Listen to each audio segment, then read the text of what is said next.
વિષયમાં આપણે એકમ 3 ની ચર્ચા પર છીએ. ભારતીય કરાર ધારા 1872 વિશિષ્ટ કરારો જેનું વેટેજ 25% છે. એનો પ્રથમ ચેપ્ટર આપણે ભણી રહ્યા છે ક્ષતિપૂર્તિ અને જામીનગીરીના કરારો, જેમાં અત્યાર સુધીમાં આપણે 3 સેશન લઈ ચૂક્યા છે. આજે એનું ચોથું સેશન છે. તે ચોથા સેશન પર આગળ વધીએ અને પ્રશ્ન લઈએ આજનો. ચાલુ જામીનગીરી એટલે શું? જામીનગીરીનો એક પ્રકાર છે. સ્પષ્ટ તમને પૂછી લીધું છે કે ભાઈ ચાલુ જામીનગીરી એટલે શું? શું તેનો અંત આવી શકે છે? જો એનો અંત આવતો હોય તો કેવી રીતે આવે છે તે જણાવો. એટલે તેનો અંત કેવી રીતે આવે છે તે જણાવવાનું છે. જેમ દરખાસ્ત હોય છે, દરખાસ્તનો અંત આવે છે, એની રીતો છે, તેવી જ રીતના ચાલુ જામીનગીરી એટલે શું સમજાવવાનું છે અને તેનો અંત કેવી રીતે આવે છે. એકમ 1 ની અંદર દરખાસ્ત ભણી ગયા હતા અને દરખાસ્ત જ્યારે મૂકવામાં આવે શું એનો અંત આવી શકે છે એવી આપણે ચર્ચા કરી હતી. એવી જ ચર્ચા આમાં બને છે. પહેલા આપણે એ સમજવાનો પ્રયત્ન કરશું કે ચાલુ જામીનગીરી છે શું, અને જો એને રદ કરવી હોય, એનો અંત લાવવો હોય તો કયા સંજોગો છે કે આપણે માની લઈએ કે ચાલુ જામીનગીરી રદ થઈ ગઈ છે, તેનો અંત આવી ગયો છે. આવી રીતના પ્રશ્નો તમને પૂછી શકાય છે. તો જઈએ એની ચર્ચા પર. પહેલા આપણે એ સમજવાનો પ્રયત્ન કરશું કે જામીનગીરીના પ્રકારો કયા અને કેટલા કેટલા. તો જામીનગીરીના 2 પ્રકારો હોય છે. પહેલો પ્રકાર છે સામાન્ય જામીનગીરી અને બીજો હોય છે ચાલુ જામીનગીરી. સ્પેસિફિક ગેરંટી અને કન્ટિન્યુઇંગ ગેરંટી. મિત્રો અહીંયા તમે કન્ફ્યુઝ નહીં થતા, કારણ કે સ્ટુડન્ટ કન્ફ્યુઝ થાય છે. યુનિટ 1 ની અંદર આપણે ભણેલું ચાલુ દરખાસ્ત અથવા ખુલ્લી દરખાસ્ત અથવા સ્થાયી દરખાસ્ત, એમાં ચાલુ શબ્દ ત્યાં વાપરેલું છે, ચાલુ દરખાસ્ત. તો ઘણી ફેરી સ્ટુડન્ટ ચાલુ જામીનગીરી ટૂંકા પ્રશ્નમાં પૂછ્યું હોય ચાલુ જામીનગીરી એટલે શું, તો એ ચાલુ દરખાસ્તના આધારે જવાબ લખી આવે છે. યુનિટ 1 નો જવાબ લખીને આવે છે. પણ યુનિટ 3 ની અંદર પણ ચાલુ જામીનગીરી શબ્દનો એક પ્રશ્ન છે, મુદ્દો છે. એટલે કન્ફ્યુઝન નહીં થવું જોઈએ, ખાસ ધ્યાન રાખજો. એટલે સામાન્ય જામીનગીરી અને ચાલુ જામીનગીરી પહેલા થોડુંક બ્રીફમાં સમજીએ, ટૂંકમાં સમજીએ. સામાન્ય જામીનગીરી એટલે કે જે જામીનગીરી કોઈ એક વ્યવહાર પૂરતી જ મર્યાદિત હોય છે. એક જ વ્યવહાર પૂરતી મર્યાદિત હોય મિત્રો, એક જ વ્યવહાર કરવાનો, એ વ્યવહાર પૂરો થાય એટલે જામીનગીરીનો અંત આવી ગયો સમજી લો. એક જ વ્યવહાર માટે મર્યાદિત હોય, સરળ છે. જ્યારે બીજું શું છે તો કે ચાલુ જામીનગીરી એટલે શું, તો સાહેબ જે એક કરતા વધુ વ્યવહારોને લાગુ પડે છે, કે અંગ્રેજીમાં કહેવાય સિરીઝ ઓફ ટ્રાન્ઝેક્શન્સ ને લાગુ પડે છે. એટલે એક કરતા વધારે વ્યવહાર થયા હોય તો ત્યાં આપણે કહી શકીએ છીએ કે જામીનગીરી ચાલુ સ્વરૂપની છે, એટલે કન્ટિન્યુઅસ ફોર્મમાં છે. એક વ્યવહાર થયો અને પૂરી નથી થઈ જતી, એક પછી બીજો વ્યવહાર થશે, બીજો પછી ત્રીજો વ્યવહાર થશે, એમ વ્યવહારોની શૃંખલા હશે, સિરીઝ હશે, શ્રેણી હશે એમ કહેવાય.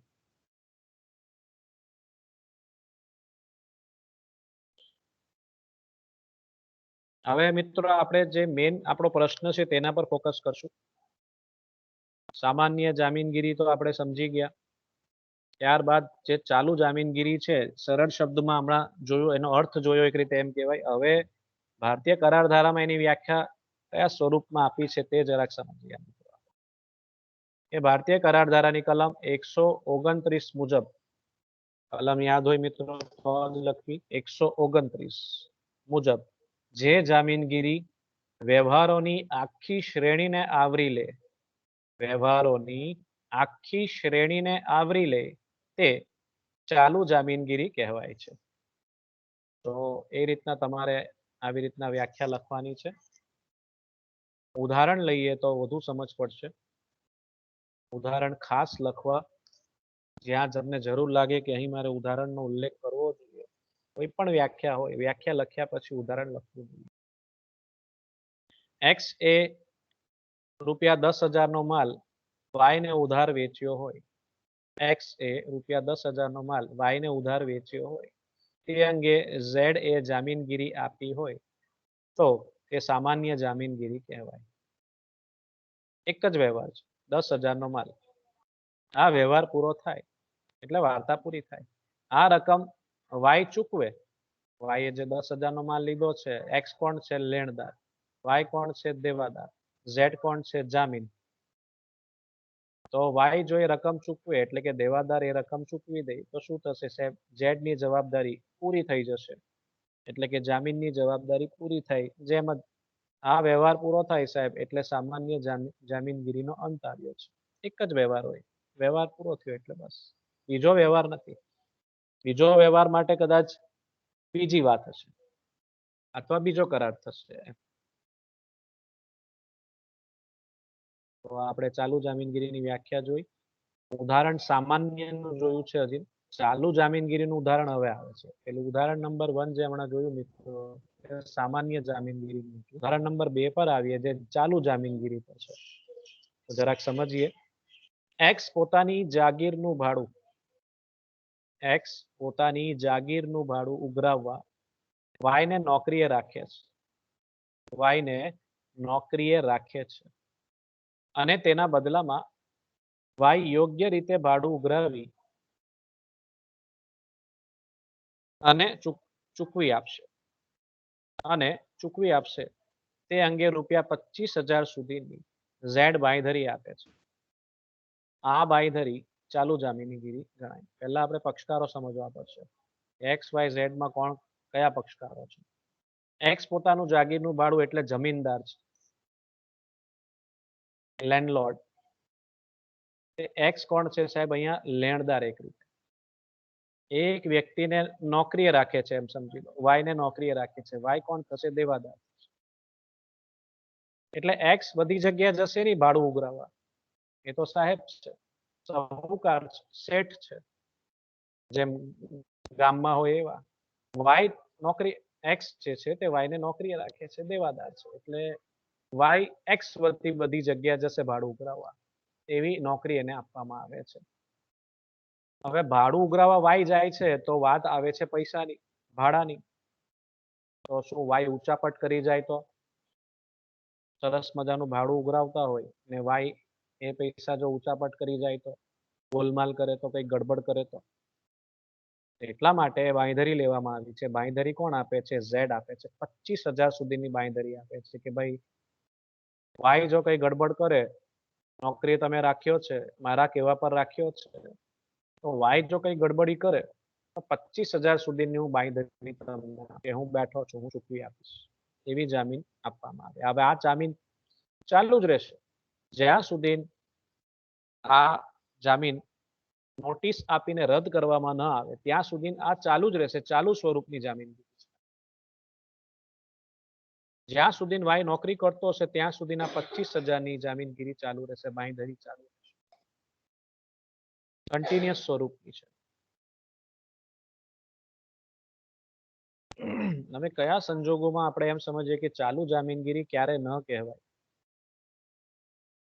એ નક્કી કરવું પડે કે આ ચાલુ જામીનગીરી કહેવાય કે ન કહેવાય. એવી પરિસ્થિતિઓ પણ હોઈ શકે છે. કદાચ પૂછી લે ટૂંકા પ્રશ્નમાં તો ચર્ચા કરી લઈએ છીએ કે ચાલુ જામીનગીરી ક્યારે ન કહેવાય, આવું પૂછી લે.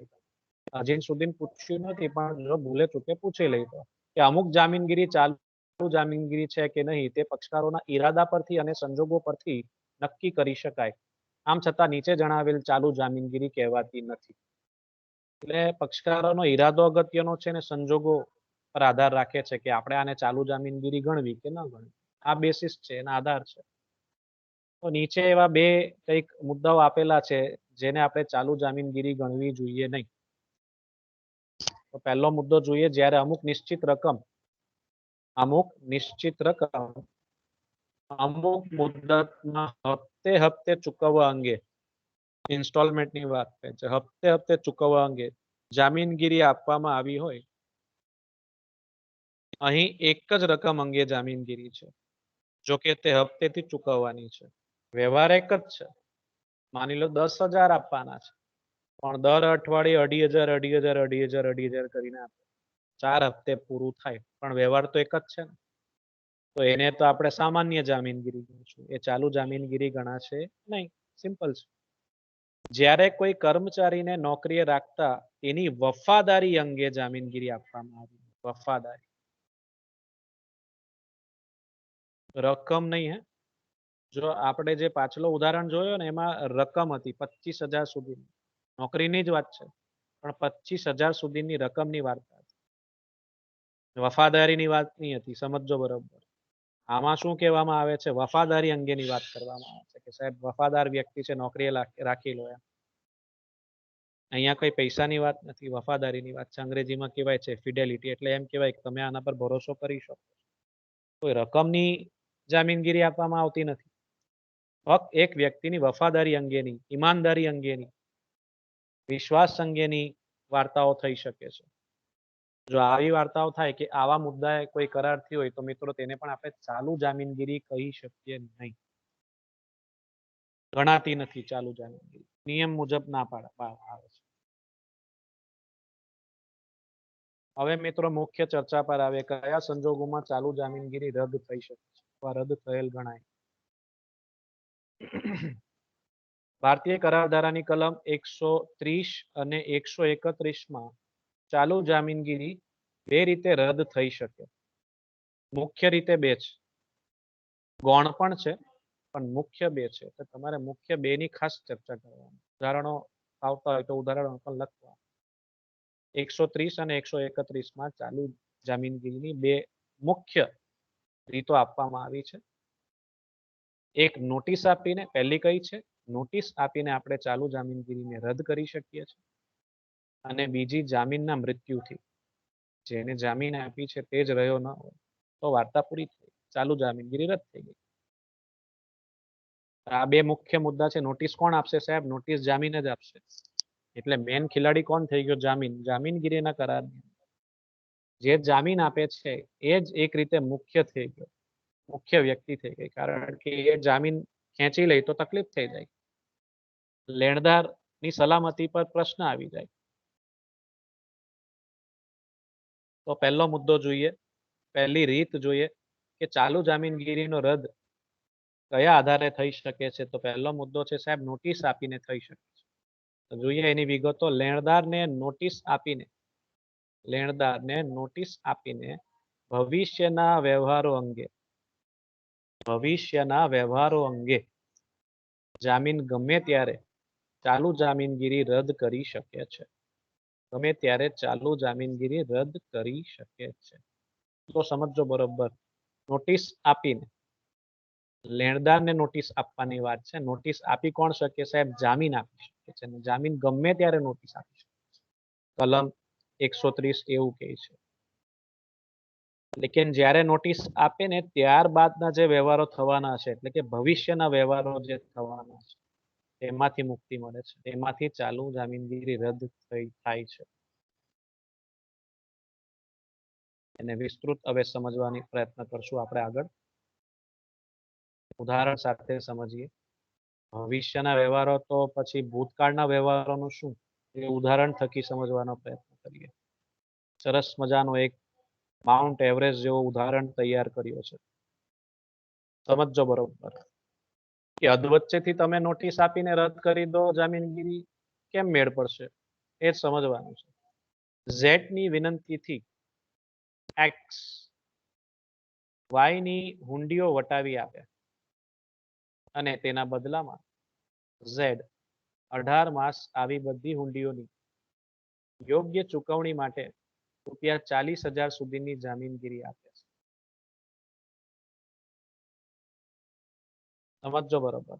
ઝેડ ની વિનંતીથી એક્સ વાય ની હુંડીઓ વટાવી આપે છે. હુંડીઓ વાય ની છે, એક્સ વટાવી આપે છે. અને ઝેડ જે છે તે એક રીતે ખબર પડી ગઈ કે ભાઈ જામીન છે. ઝેડ, મિસ્ટર ઝેડ જે છે, પહેલા તો પક્ષકારો સમજવા પડશે તમારે. ઝેડ જે છે તે જામીન છે. એટલે જામીનની વિનંતીથી એક્સ વાય ની હુંડીઓ વટાવી આપે છે. એક્સ કોણ થયો? લેણદાર. વાય કોણ થયો? દેવાદાર. પહેલા તો આ તમારે બધું સમજવું પડશે. પક્ષકારો કોણ છે, કયા છે, કોણ કોની સાથે વ્યવહાર કરી રહ્યું છે, કોણ જામીન બન્યું છે, તો તમને સરળતાથી સમજીને સરળતાથી લખી શકો. એક્સ રિક્વેસ્ટ ઝેડ રિક્વેસ્ટ કરે છે એક્સ ને, લેણદારને, કે ભાઈ દેવાદારની જે હુંડીઓ છે વટાવી આપો અને તેના બદલામાં ઝેડ 18 માસ આવી બધી હુંડીઓની યોગ્ય ચુકવણી માટે 40,000 સુધીની આ લિમિટ રાખી છે. 40,000 સુધી સમય મર્યાદા છે 18 માસ. 18 માસ સુધી આ જામીનગીરી ચાલુ રહેશે. ચાલુ સ્વરૂપની છે. 18 માસ છે. એક વ્યવહારની વાત નથી. 18 માસનો સમયગાળો આપી દીધો છે અને રકમ પણ નિશ્ચિત છે. જ્યાં સુધીના રકમની વાત ચાલતી હશે ત્યાં સુધીની રકમ 40,000 સુધીની લિમિટ નક્કી કરવામાં આવે છે. જેમ એટીએમ ની અંદર કેવી લિમિટ હોય છે, એક પર્ટિક્યુલર બેંકની અંદર 25,000 સુધીની લિમિટ હોય તો 25,000 સુધીની ડેલી લિમિટ છે તમારી. તો અહીંયા 18 માસ સુધીની તમારી લિમિટ છે. એટલે એવું નહીં કે 40,000 નો એકવાર માલ લીધો તો બીજી ફેરી ન લેવાય. તમે 40,000 સુધીનું ક્રેડિટ મળતું રહેશે. આજે 20,000 નું ક્રેડિટ લીધું, ઉધાર માલ લીધો, 20,000 ની ચૂકવણી કરી, ફરી પાછા તમે 20,000 નો માલ લીધો, 20,000 ની ચૂકવણી કરી બીજા મહિને, ફરી પાછા 20,000 નો, આમ તમે લઈ જ શકશો. તમે મેક્સિમમ 40,000 સુધીનો ઉધાર માલ લઈ શકો છો. અહીંયા હુંડીઓ વટાવી શકાય છે માલની જગ્યાએ. 40,000 થી વધારે વટાવેલી નહીં હોતી. તો 40,000 સુધીની લિમિટ છે જામીનગીરીની અંદર. એક્સ રૂપિયા 25,000 સુધીની વાયની હુંડીઓ વટાવે છે. 25,000 લિમિટની અંદર છે, બરાબર છે. ત્યારબાદ શું થાય છે? ત્યાર પછી 3 માસને અંતે 18 મહિનાની વાત થયેલી, પણ 3 માસ પૂરા થયા એટલે ઝેડ આ જામીનગીરી રદ કરે છે. વાત 18 મહિનાની થયેલી, પણ જામીનને અધિકાર છે અધ વચ્ચે. જો એને પોતાની જામીન ખેંચવી હોય તો એ ખેંચી શકે છે નોટિસ આપીને. એવો થયો, હવે મારે જામીન રહેવું નથી, મારે અહીંયા મારી આ જામીનગીરી પાછી, જામીનગીરીના વ્યવહારની અંદર મારે મારી જામીન પાછી ખેંચી લેવી છે. ખેંચી શકે છે. નોટિસ આપીને જણાવવું પડશે બંને પક્ષકારોને, લેણદારને પણ જણાવવાનું, દેવાદારને પણ જણાવવાનું. તેને પરિણામે ભવિષ્યમાં એક્સ જે હુંડીઓ વટાવી આપે તે અંગેની જવાબદારીમાંથી ઝેડ મુક્ત થાય છે. ભવિષ્યના હવે જે વ્યવહાર થશે વાય અને એક્સ અને વાય વચ્ચે, દેવાદાર અને લેણદાર વચ્ચે, જામીન એના સાથે કઈ લેવા દેવા નથી. નોટિસ આપી દે ને એટલે વાર્તા પૂરી. ચાલુ જામીનગીરીનો અંત આવી ગયો. નોટિસ આપવાનો હક કોનો? ફક્ત જામીનનો. જામીન નોટિસ આપે છે કે મારે મારી જે જામીન મેં આપી છે મારે એમાંથી છુટકારો જોઈએ છે, મને એનો અંત લાવવો છે, મારે આ જામીનગીરીનો કરાર રદ કરી દેવો છે. કરી શકે છે, એનો અધિકાર છે. તો આવી રીતના નોટિસ આપીને પોતાની જવાબદારીમાંથી મુક્ત થઈ શકાય છે. લેકિન ભવિષ્યની જવાબદારીમાંથી મુક્ત થશો ભૂતકાળમાં જો વ્યવહાર થયો હોય, 25,000 નો વ્યવહાર થયો છે 3 મહિનાની વચ્ચે, તો એ 25,000 સુધીની એની જવાબદારી બને છે. 25,000 સુધીની વટાવેલી ચૂકવણીમાં જો દેવાદાર કસૂર કરે, દેવાદાર કોણ? વાય. વાય જો કસૂર કરે તો ઝેડ એ તે માટે જવાબદાર ગણાશે. એટલે ભૂતકાળના જે વ્યવહાર થયા તેની જવાબદારી આપણી બને છે. એમાં પણ જો દેવાદાર ન ચૂકવે તો જ જામીને ચૂકવવાની જવાબદારી બને છે. આમ નોટિસ આપ્યા પહેલાના વ્યવહારો માટે, આમ નોટિસ આપ્યા પહેલાના વ્યવહારો માટે તે જવાબદાર રહે છે. ત્યાર પછીના વ્યવહારો માટે જામીન મુક્ત ગણાય છે. બીજા પદ્ધતિ પર આવે, બીજી રીત પર આવે. બીજી કઈ રીત છે જેમાંથી જામીનને પોતાની જવાબદારીમાંથી મુક્તિ મળે છે અથવા ચાલુ જામીનગીરી રદ થઈ શકે છે, ચાલુ જામીનગીરીનો અંત આવી? ખૂબ સરળ છે, જામીનની મૃત્યુથી. એમાં તો હવે શું સમજાવું? કોઈ વિરોધી કરાર ન હોય, કોઈ વિરોધી કરાર ન હોય તો જામીનનું મૃત્યુ થવાથી ભવિષ્યના વ્યવહારો અંગે ચાલુ જામીનગીરી રદ થાય છે. કોઈ વિરોધ કરાર નહીં હોવો જોઈએ. અને સીધી વાત છે, જો જામીનની મૃત્યુ થવાથી ભવિષ્યના જે કંઈક વ્યવહારો હશે તે અંગે ચાલુ જામીનગીરી રદ થાય છે. લેકિન ભૂતકાળના વ્યવહારો શું? એક પ્રશ્ન બને છે. જો કોઈ વ્યવહાર થયો હોય તે વ્યવહારની જે જવાબદારી ઊભી થઈ તેનું શું? તો એના 3 મહત્વના મુદ્દાઓ છે. આના ઉપર 3 મહત્વના મુદ્દાઓ છે. કે જો જામીનની મૃત્યુ થવાથી ચાલુ જામીનગીરી રદ થાય છે, પણ 3 સંજોગો ઊભા થાય છે, તેમાં એને કયા સ્વરૂપનું ગણવું, શું માનીએ, ક્યારે રદ ગણાય, ક્યારે રદ ન ગણાય, એની થોડીક ચર્ચાઓ છે. જામીનના મૃત્યુ પછીના વ્યવહારો અંગે જ, જામીનના મૃત્યુ પછીના વ્યવહારો અંગે જ જામીનગીરી રદ થાય છે. એટલે ભવિષ્યના જે વ્યવહારો થવાના હોય તે અંગે જવાબદારીમાંથી મુક્તિ મળી જાય છે. જામીનગીરીનો જો કરાર થયો છે એકચ્યુઅલી એ જ રદ થઈ ગયો છે. તેમ છતાંય જો બે પક્ષકારો એક્સ અને વાય એટલે કે દેવાદાર લેણદાર કરાર કરે તો જામીનની કોઈ જવાબદારી નથી. જ્યારે ત્યાર પહેલાના વ્યવહારો અંગે જામીનની મિલકત જવાબદાર રહે છે. મેં તમને કીધું ને, ભૂતકાળમાં કોઈ વ્યવહાર થયો તો તેની પછી વસૂલાત કેવી રીતના થઈ શકે? તો સાહેબ તે સંજોગોમાં જો જામીનગીરીના કરારની અંદર કોઈક જામીને બાંયધરી આપી હોય તો તેની મિલકત જવાબદાર ગણાય છે પહેલાના વ્યવહારો. પછીના વ્યવહારોમાં તો વાર્તા પૂરી થઈ જાય, મૃત્યુ થઈ ગઈ એટલે વાર્તા પૂરી થઈ ગઈ, જામીન જ રહ્યો નથી, તમારે વ્યવહાર જ નહીં કરવો જોઈએ, એ જામીનગીરી રદ ગણી લેવી જોઈએ. પણ તેમ છતાં બે પક્ષકારો જો વ્યવહાર ચાલુ રાખે અને કોઈ નુકસાન થાય તો જામીન તો રહ્યો નથી, વસૂલાત થશે કે? રિસ્ક છે. લેણદાર અને દેવાદાર નક્કી કરી શકે છે કે વ્યવહાર ચાલુ રાખવા કે પછી બંધ કરવા. એમાં મુખ્ય રીતે લેણદાર વિચારશે ઉધાર માલ આપું કે નહીં આપું. હવે આ દેવાદાર કે જામીન તો રહ્યો નથી, હવે શું કરવું? બીજા મુદ્દા પર આવીએ. એની અંદર જ બીજો મુદ્દો, બીજો સંજોગ શું હોઈ શકે? તો ભારત અને ઇંગ્લેન્ડના કાયદાઓની વાત છે આની અંદર. જામીનનું મૃત્યુ થયું છે, જામીનનું મૃત્યુ થયું છે તેવી લેણદારને નોટિસ આપવાની જરૂર નથી. મૃત્યુ થાય છે એટલે નોટિસ આપવાની જરૂર નથી લેણદારને કે ભાઈ જે જામીન હતા મિસ્ટર ઝેડ, એમની મૃત્યુ થઈ છે એવી જાણ કે એવી નોટિસ આપવાની જરૂર નથી. લેણદારને તેની ખબર ન હોય, લેણદારને તેની ખબર ન હોય અને તે કોઈ વ્યવહાર કરે તો પણ મૃત્યુ પામેલ જામીનની મિલકત જવાબદાર નથી. સમજો બરોબર. જામીનની મૃત્યુ થઈ ગઈ, લેણદારને ખબર ન હોય, તેમ છતાં લેણદાર દેવાદાર સાથે વ્યવહાર કરે છે તો જોખમ લેણદાર. ખબર ન હોય તો પણ જોખમ કોનું? સાહેબ લેણદાર. નોટિસ આપવું ફરજિયાત નથી કે જામીન મરી ગયા છે, મૃત્યુ થઈ ગઈ છે, લેણદારને નોટિસ આપો, એને ખબર પડે, એને જાણ કરો, એ કમ્પલસરી નથી. એટલે ભારતની અંદર નોટિસ આપે તોય ચાલે, ન આપે તોય ચાલે. જામીનની મૃત્યુ થઈ છે એવી જાણ કરવી જરૂરી નથી લેણદાર. કરે તો ઠીક છે, સારું પડે એને. ન કરે તો પછી લેણદારે થોડોક સજાગ રહેવું પડે આપમેળે. લેકિન ઇંગ્લેન્ડના કાયદા મુજબ લેણદારને જામીનના મૃત્યુની નોટિસ મળવી જ જોઈએ, આપવી જ પડે. ત્રીજી સિચ્યુએશન, ત્રીજો સંજોગ સમજીએ. વળી આ પ્રમાણે જામીનગીરી રદ કરવા માટે કોઈ વિરોધી કરાર હોવો ન જોઈએ. કોઈ વિરોધી કરાર હોવો ન જોઈએ. જો મૂળ જામીનગીરીના કરારમાં એવી જોગવાઈ હોય કે જામીનના મૃત્યુ પછી તેના કાયદેસરના પ્રતિનિધિઓ પણ જવાબદાર રહેશે. વળી આ પ્રમાણે જામીનગીરી રદ કરવા માટે કોઈ વિરોધી કરાર હોવો ન જોઈએ. જામીનગીરી રદ કરવી છે પણ એના વિરોધમાં કોઈ કરાર થયેલો હોવો જોઈએ નહીં. જો મૂળ જામીનગીરીના કરારમાં એવી જોગવાઈ હોય કે જામીનના મૃત્યુ પછી તેના કાયદેસરના પ્રતિનિધિઓ પણ જવાબદાર રહેશે. જામીનને કશું થઈ જાય અને જામીનગીરીના કરાર કરતી વખતે જો એવું અંદર નક્કી કરવામાં આવે કે જો જામીનની મૃત્યુ થાય કે એ અસ્વસ્થ મનનો થઈ જાય તો તેનો કાયદેસરનો જે વારસદાર હશે એટલે કે પ્રતિનિધિ હશે, લીગલ રિપ્રેઝેન્ટેટિવ, તેને કરાર પાલન કરવું પડશે, વચન પાલન કરવું પડશે. અલ્ટિમેટલી એ જામીન કહેવાશે. તો તે વિરુદ્ધની જોગવાઈ છે, આને વિરુદ્ધની જોગવાઈ ગણાશે. આ વિરુદ્ધની જોગવાઈ કરી નાખીએ આપણે, નિયમ મુજબની જોગવાઈ કરી નાખીએ, નિયમ વિરુદ્ધની.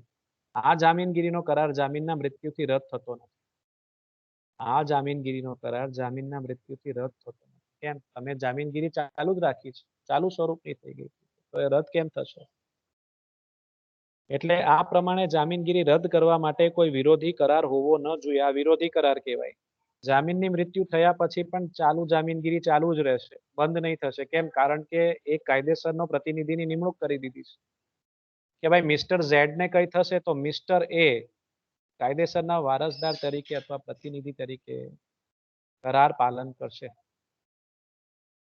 તો વિરોધનો કરાર ન હોય તો જ ચાલુ જામીનગીરી રદ થશે, નહીં તો એ ચાલુ સ્વરૂપની જ રહેશે, ચાલુ રહેશે જ્યાં સુધી એ કાયદેસરના વારસદારે એનો જે સમયગાળો છે તે પૂરો ન થાય ત્યાં સુધી, અથવા જે લિમિટ છે એ લિમિટ પૂરી ન થાય ત્યાં સુધી. ત્રીજી પદ્ધતિ, આ હવે એક્સ્ટ્રા પોઈન્ટ્સ છે. મુખ્ય રીતે 131 ને 130 ની તમારે ચર્ચા કરવાની છે, પણ આ એક્સ્ટ્રા પોઈન્ટ્સ તમે લખી શકો છો, લખવા જોઈએ. એ તો આપણો પ્રશ્નનો જવાબ બહુ ટૂંકો રહેશે. 7 માર્કનો પૂછી લે તો હજી તમારે થોડું કન્ટેન્ટ એડ કરવું પડે. અને આ બધા જેન્યુન રીઝન્સ છે. આ તમે મુદ્દાઓ લખી શકો છો. હવે જે આપણે એક્સ્ટ્રા પોઈન્ટ્સ લઈએ છે એ તમે અંદર એડ કરી શકો છો તમારા જવાબ. તો ત્રીજી રીત જોઈએ કે નવા કરાર દ્વારા, જેની ચર્ચા આપણે અગાઉ યુનિટ 2 ની અંદર કરી ચૂક્યા છે, બાય નોવેશન અથવા નોવેશ, કલમ 62 મુજબની ચર્ચા આપણે કરેલી. જે કરાર બાબતમાં ચાલુ જામીનગીરી આપવામાં આવી હોય, જે કરાર બાબતમાં ચાલુ જામીનગીરી આપવામાં આવી હોય, તે કરારને બદલે લેણદાર અને મુખ્ય દેવાદાર વચ્ચે નવો કરાર કરવામાં આવે તો જૂનું અથવા જૂની ચાલુ જામીનગીરી રદ થાય છે. તમને ખબર જ છે નોવેશન એટલે શું છે. તમને મેં સૂત્ર આપેલું છે કે નવી આવે તો જૂનીને ભૂલી જવી. એટલે કે નવો કરાર થાય તો જૂના કરારમાંથી મુક્તિ મળી જાય. નવો કરાર બે પક્ષકારો અંદર ડિસાઈડ કરી લે કે ભાઈ લેણદાર અને દેવાદાર. વ્યવહાર તો એ બે વચ્ચે જ થાય છે ને, લેણદાર અને દેવાદાર વચ્ચે જ વ્યવહાર થાય છે. જામીન તો તમને યાદ જ છે, બલીનો બકરો જ. એટલે ક્યારે જામીન બનવું નહીં. તો દેવાદાર અને લેણદાર અંદર નક્કી કરી લે કે ભાઈ પેલો જે જૂનો કરાર છે ને રદ કરીએ છે, નવો કરાર કરીએ છે. તો જો આવી રીતના બે અંદર નક્કી કરી લઈને જામીનની સંમતિ નહીં લઈ તો સાહેબ શું થશે? જૂની ચાલુ જામીનગીરી જે હતી તે રદ ગણાશે અને જામીનને કરારમાંથી મુક્તિ મળી જશે આપોઆપ. ચોથી પદ્ધતિ જોઈએ, ચોથી રીત જોઈએ, કરારની શરતોમાં ફેરફારથી. આવી પણ ચર્ચા આમ તો આપણે કરેલી કે કરારની જો શરતોમાં ફેરફાર કરવાથી પણ આ શક્ય થાય છે. પેલો તો કરાર જ નવો કરી દીધો છે. 62 ની અંદર શું હતું? કરાર જ નવો કરી દીધો છે. અહીંયા શરતોમાં ફેરફાર કરવાની વાત છે. પક્ષકારો એ જ છે પણ શરતોમાં ફેરફાર કરવાથી. પક્ષકારો બદલાતા નથી. XYZ 3 જે પક્ષકારો હોય છે તે જ હોય છે એમ માની લો, પણ એની શરતોમાં ફેરફાર કરવાની વાતો થાય છે. કલમ 133 શું કહે છે કે જ્યારે જામીનની સંમતિ વિના, જ્યારે પણ મિત્રો કરાર કરવામાં આવે ને બધાની જ સંમતિ હોવી જોઈએ. અને અહીંયા જે આપણો મુખ્ય ખેલાડી જે છે તે જામીન છે, કેમ કે એની સંમતિ વધારે અગત્યની છે. જામીન આપવા તૈયાર હશે તો જ લેણદાર દેવાદાર સાથે વ્યવહાર કરશે, તો જ આગળ વાત વધશે. એટલે જામીન મુખ્ય થઈ ગયું, એક રીતે મુખ્ય વ્યક્તિ થઈ ગયું. તો જ્યારે જામીનની સંમતિ વિના લેણદારો અને દેવાદારો કરારમાં ફેરફાર કરે, મુખ્ય દેવાદાર અને લેણદાર કરારમાં ફેરફાર કરે તો તે ફેરફાર પછીના વ્યવહારો અંગે ચાલુ જામીનગીરીનો અંત આવે છે. પરંતુ તે પહેલાના વ્યવહારો માટે તો જામીન જવાબદાર રહે છે. મુખ્ય બાબત તમારે યાદ રાખવી, જે વખતે જે પ્રકારનો કરાર થયો હોય એ પ્રકારના કરારની અંદર કોઈ ફેરફાર થયો હોય તો ભવિષ્યના જેટલા પણ હવે વ્યવહાર થવાના છે લેણદાર અને દેવાદાર વચ્ચે, તેમાં જામીન બિલકુલ જવાબદાર ગણાતો. પણ ભૂતકાળમાં જે ઘટનાઓ ઘટી હોય, જે વ્યવહારો થયા હોય એના માટે જામીન જવાબદાર રહે છે. એટલે ભૂતકાળના વ્યવહારોમાં જામીન જવાબદાર છે, પણ ભવિષ્યના વ્યવહારોમાં જામીન જવાબદાર રહેશે નહીં. ક્યારે? જ્યારે નોટિસ આપી દે ત્યારે, સંમતિ વિના કોઈ કામ કર્યું હોય, નવો કરાર કરી દીધો હોય, શરતોમાં ફેરફાર કરી દીધો હોય, અથવા જામીનની મૃત્યુ થઈ જાય, આ બધા જ સંજોગો લાગુ પડે છે. ઉદાહરણ એક મૂક્યું છે, જોઈએ. X એક Y નામની વ્યક્તિને પોતાના સેલ્સમેન તરીકે નિમે છે અને તે સેલ્સમેન તરીકે પોતાને મળેલા રકમનો X ને યોગ્ય હિસાબ એવી જામીનગીરી Z આપે છે. એટલે X એક Y નામની વ્યક્તિને પોતાના સેલ્સમેન તરીકે નિમે છે. X એક Y નામની વ્યક્તિને પોતાના સેલ્સમેન તરીકે નિમે છે અને તે સેલ્સમેન તરીકે પોતાને રકમનો X ને યોગ્ય એવી જામીનગીરી Z આપે છે. X કોણ છે? લેણદાર. Y કોણ છે? દેવાદાર. Z જામીન છે. નોકરીની વાત છે, સેલ્સમેન તરીકેની નોકરી આપવામાં આવે છે ને યોગ્ય હિસાબ આપવાની વાત છે. પાછળથી Z ની સંમતિ વિના X અને Y એવી સમજૂતી કરે છે કે હવે Y ને નિયત પગાર આપવો નહીં, પરંતુ તેણે કરેલ વેચાણ પર કમિશન આપવું. ફિક્સ પગારે રાખેલો હતો. એક્સ એ વાય ને ફિક્સ પગારે રાખેલો હતો અને જામીન ઝેડ એ જામીન આપી હતી. પણ હવે એ લોકો એક્સ અને વાય અંદર અંદર નક્કી કરે છે. દેવાદાર અને લેણદાર અંદર અંદર નક્કી કરે છે અને જામીનને કઈ ખબર જ એક્સ અને વાય હવે એવું નક્કી કરે છે કે એક્સ વાય ને કહે કે ભાઈ તને હવે ફિક્સ પગાર નહીં આપું પણ હવે હું તને કમિશનના આધારે જે તું વેચાણ કરશે તેના પર તને કમિશન સ્વરૂપમાં પગાર મળશે. આ ફેરફારના કારણે ત્યાર પછી ઝેડ પોતાની જવાબદારીમાંથી મુક્ત થશે. જ્યાં સુધી નિયત પગાર આપવામાં આવતું હતું ને ત્યાં સુધી ઝેડ જવાબદાર છે. પણ શરતોમાં ફેરફાર કરી હવે કમિશન વેચાણના આધાર પર કમિશન સ્વરૂપમાં તમને પગાર મળશે એવું જો દેવાદાર અને લેણદાર અંદર અંદર નક્કી કરે એ પણ જામીનની સંમતિ વિના ઝેડની સંમતિ વિના એ સંજોગોમાં ઝેડ પોતાની જવાબદારી એટલે કે ભવિષ્યની આવો ફેરફાર થયો એટલે કે ભવિષ્યની જવાબદારીમાંથી હવે મુક્ત થાય છે. જામીનને અવરોધ બને એવું લેણદારનું કૃત્ય જામીનને અવરોધ બને એવું લેણદારનું કૃત્ય હોઈ શકે છે. હવે જામીન કંઈક એવું કરે એટલે લેણદાર કંઈક એવું કરે કે જામીનને તકલીફ થાય. આ જામીનને ખબર જ ન હોય કે લેણદારે આવું કર્યું છે. કૃત્ય કોણ કરે છે? લેણદાર. લેણદાર કોઈ એવું કૃત્ય કરે છે જે જામીનને કાં તો ખબર ન હોય જામીનની એની આઈડિયા જ ન હોય લે આવું તમે અંદર અંદર કરી નાખ્યું મને કીધું હોય નહીં એવી પરિસ્થિતિનું નિર્માણ થાય છે. આ લેણદારનું કૃત્ય કોની સાથે સંકળાયેલું હશે? દેવાદાર સાથે સંકળાયેલું હશે અને કદાચ જામીનની એની ખબર એ નહીં. તો એવા કયા સંજોગો હોઈ શકે છે કે તો લેણદાર જો મુખ્ય દેવાદારને તેની જવાબદારીમાંથી મુક્ત કરે જવાબદારીમાંથી મુક્ત કરી નાખે લેણદાર દેવાદારને મુક્ત કરી દે તારે જે 10,000 આપવાના હતા ને હવે નથી આપવાના તો જામીન થોડી આપશે. હવે લેણદારે જ એને દેવાદારને મુક્તિ આપી દીધી તો એમાં કઈક જામીન થોડી જવાબદાર ગણાશે એમ.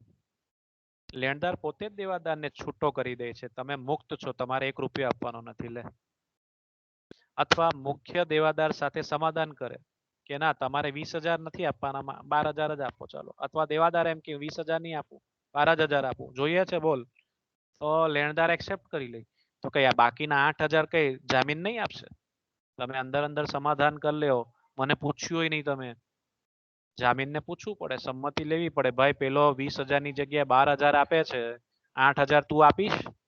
જામીનને પૂછી લેવું જોઈએ લેણદારે સામે તો બરાબર છે. પણ જો પૂછ્યા વગર સમાધાન કરી લે તો પછી જામીન જવાબદાર ગણાશે નહીં બાકીની રકમ માટે. અથવા લેણદાર જામીનગીરી ગુમાવી દે જામીનગીરી ગુમાવી દે કંઈક તારણ તરીકે મૂક્યું હોય તે ગુમાવી દે પૂરું થઈ ગયું પછી દેવાદાર ન ચૂકવે તો જામીન ચૂકવશે. તારણ તરીકે કંઈક જામીનગીરી રાખી હોય ને તે ગુમાવી દે તો પછી લેણદારને રકમ ચૂકવવા જામીન જવાબદાર નથી. પહેલી જવાબદારી કોની બને? પ્રાથમિક જવાબદારી કોની બને? સાહેબ દેવાદારની જ બને. લેણદારે પહેલા દેવાદાર પાસે વસૂલ કરવા જોઈએ. તારણ તરીકે કંઈક લીધું હોય સિક્યોરિટી તરીકે કંઈ લીધું હોય તો એના આધારે જ કામ થવું જોઈએ. અથવા લેણદાર કોઈ એવું કૃત્ય કરે કે જેથી જામીનના છેવટના ઉપાયને પ્રતિકૂળ અસર થાય આવી પરિસ્થિતિ પણ હોઈ શકે. તે દરેક સંજોગોમાં આ બધા સંજોગો છે. લેણદાર દેવાદારને મુક્ત કરી દે અથવા લેણદાર દેવાદાર સાથે સમાધાન કરી લે અથવા લેણદાર જામીનગીરી ગુમાવી દે આ બધા સંજોગો છે. આમાંથી કોઈ પણ એક સંજોગ થાય તો ચાલ્યું જામીનગીરી રદ થઈ શકે છે. રદ થાય એમ